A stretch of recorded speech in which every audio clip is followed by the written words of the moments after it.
జగిత్యాల జిల్లాలోని ప్రభుత్వ పాఠశాల విద్యార్థుల కోసం తాను తలపెట్టిన శాంతియుత నిరసనకు మీరెందుకు అహేతుకంగా అనుమతి నిరాకరిస్తున్నారు అని ఎంపీ ధర్మపురి అరవింద్ జిల్లా ఎస్పీని ప్రశ్నించారు. మీరు మీ నిర్ణయాన్ని పునర్పరిశీలించి ఈ నిరాకరణను ఉపసంహరించుకోకపోతే తాను మరింత పెద్ద నిరసన చేపట్టవలసి వస్తుందని ఎంపీ అన్నారు.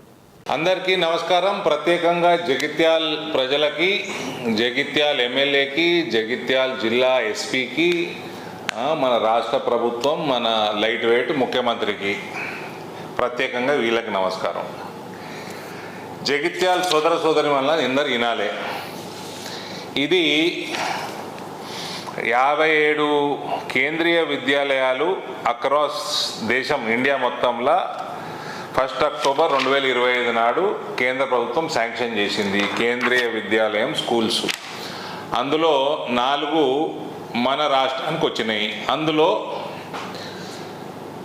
మనకి జగిత్యాలు కొత్త జిల్లా, మనము ఎమ్మడబడితే మన జిల్లా కూడా శాంక్షన్ అయింది 1 అక్టోబర్ 2025. అంటే అక్టోబర్, నవంబర్, డిసెంబరు, ఈ 5 నెలలు, జూన్ దాకా 6 నెలలు, 9 నెలలు జాగా ఇవ్వలేదు. జాగా ఇస్తే ట్రాన్స్ఫర్ అయితే, కేంద్రీయ విద్యాలయ సంఘటనకి ట్రాన్స్ఫర్ అయితే వాళ్ళు శాంక్షన్ చేయించుకొని పనులు మొదలు పెడతారు. అప్పుడు ల్యాండ్ అలొకేషన్ అయినాక రెంటెడ్ ప్రెమిసెస్లో అకాడమిక్ ఇయర్ స్టార్ట్ చేయడానికి పర్మిషన్ ఇస్తారు. ఇయ్యాలటి వరకు 9 నెలల్లో ఈ ఎమ్మెల్యే చేయబట్టి ఆడ ల్యాండ్ శాంక్షన్ కాలేదు.